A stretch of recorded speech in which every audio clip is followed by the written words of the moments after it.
আল্লাহর কসম, ইমামে আজম আবু হানিফা বলছে গান শোনা প্রকাশ্য পাপ। আর গানের শুনে কেউ যদি মজা পায়, স্বাদ পায়, আহ আহ কি কইল রে, আতলারে, এরকম পাওলারে, ঠ্যাংলারে, এরকম হাতলারে, আছে না এমন মানুষ, এরকম নড়ে চড়ে। আল ইমামে আজম আবু হানিফা বলেন গান শুনে কেউ যদি এরকম মজা পায়, স্বাদ পায়, কুফরুন, এটা কুফরি, এটা কুফরি, এটা কুফরি, এটা কুফরি বাপ।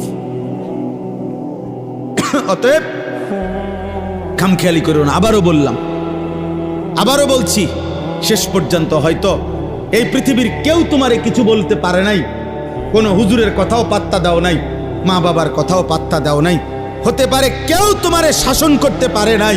তুমি মুক্ত, তুমি স্বাধীন, তুমি হারামের উপরে, জিনার উপরে, বেবিচারের উপরে, গান বাদ্যের উপরে জীবন শেষ করছো।